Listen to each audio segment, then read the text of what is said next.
kahit nung mismong Quadcom hearing ni Pangulong Rodrigo Duterte, 14 hours mula 10 a.m. hanggang 12 midnight, Duterte Youth Party List.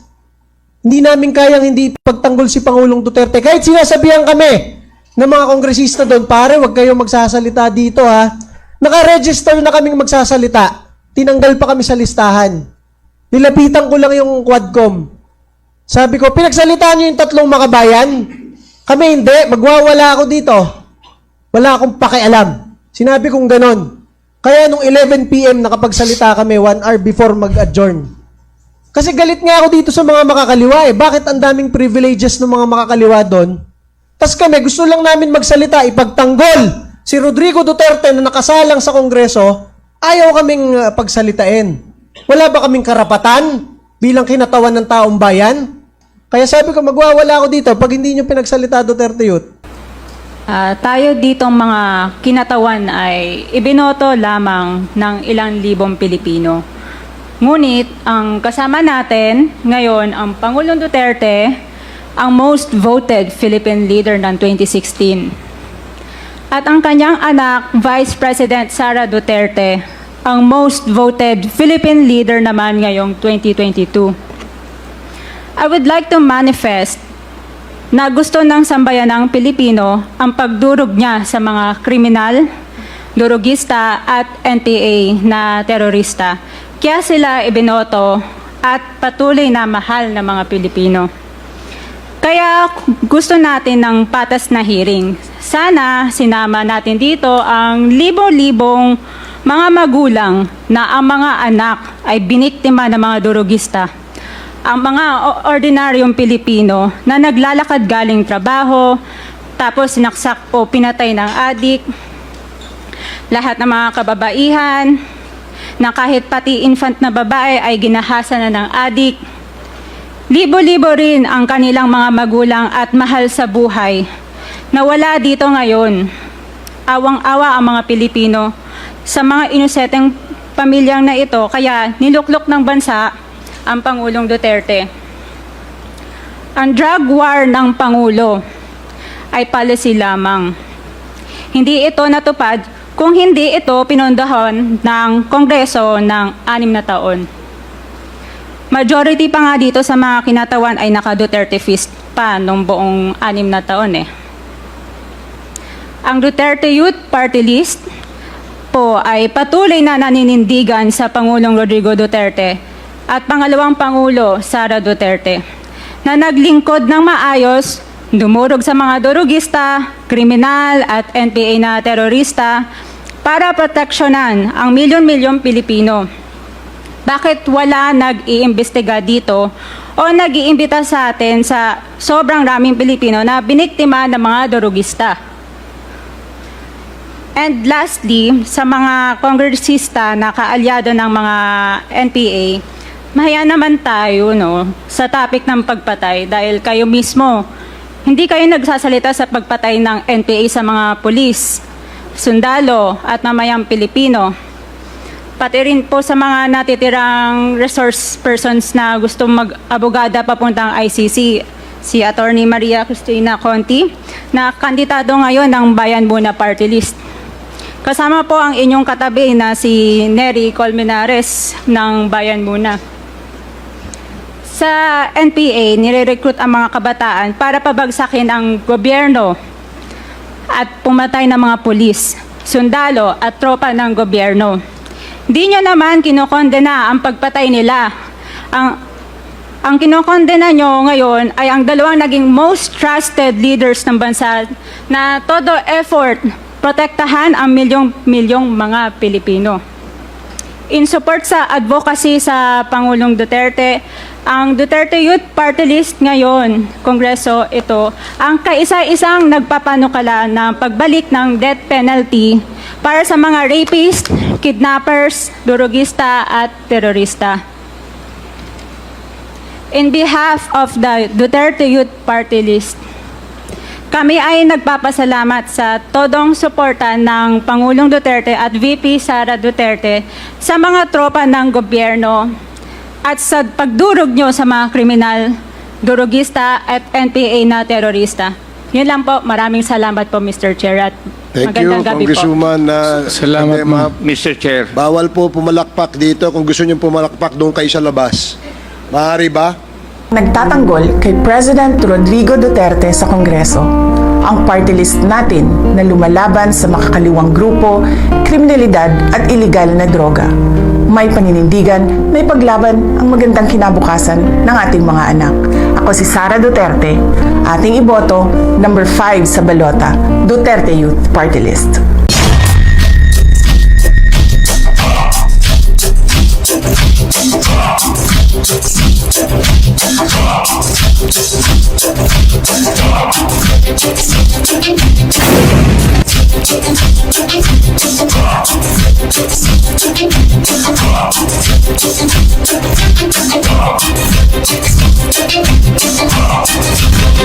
Bilang opisyal ng gobyerno, maninindigan tayo para sa mga tropa ng gobyerno. Ang tanong ko sir, kahit kailan sa panununog ng NPA ng cell site, sa pagpatay nila, kailan nyo sila kinondena? Bakit mo sa NPA, pag pumapatay sila yung buong ng kondena? Ang galing mo makondena ng pulis at sundalo pag meron sila pagkakamali.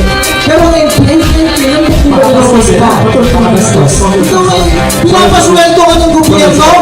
Pinapasweldo ka ng taong bayan? Yung nagpapabaksak sa gobyerno, pumapatay sa tropa ng gobyerno? Hindi mo man lang kondena? Anong klase ng opisyal ng gobyerno? Erickson Iben Danilo, Ministra, Sila Maisano, Rudy Angela Bigaway, Jerry Mayon. First Donor Leader, Aran Talaya. Second Donor Leader, Seth Rosel Mateo.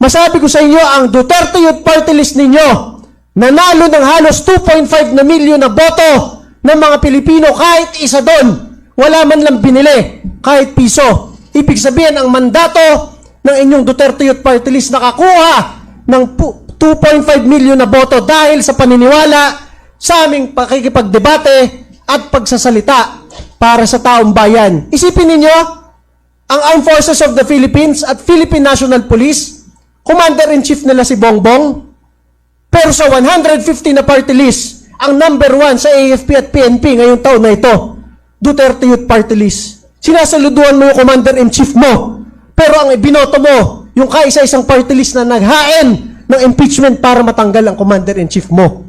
Ganun ang sentimiento ng ating mga pulis, sundalo, mga OFWs buong mundo.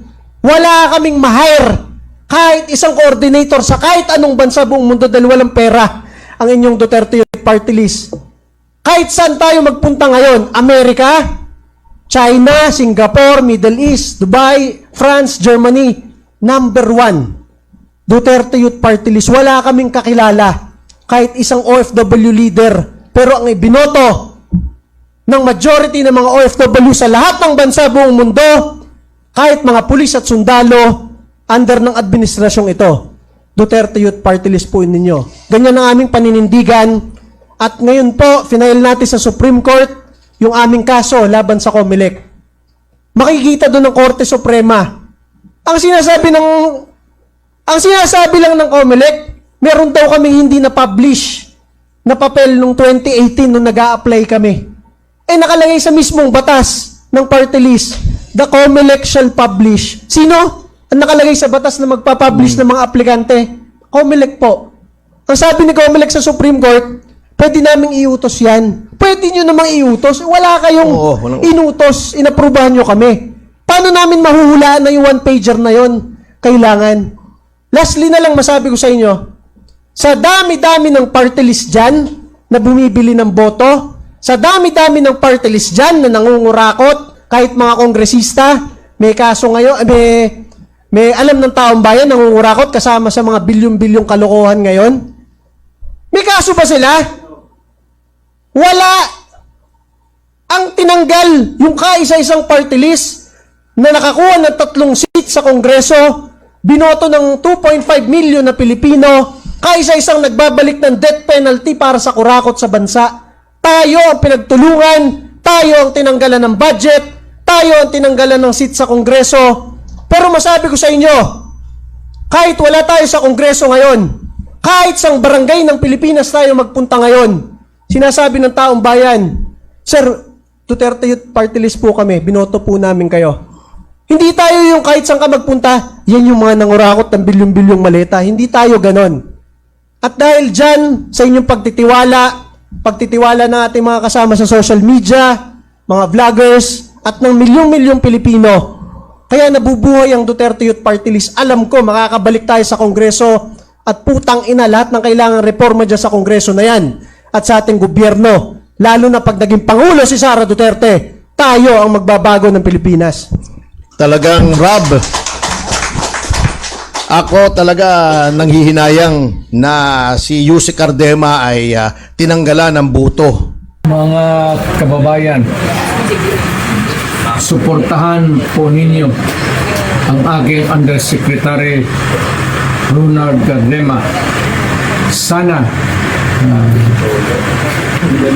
mapagbigyan ninyo ako. Itong dalawa na ito, mahusay at makatulong sa bayan.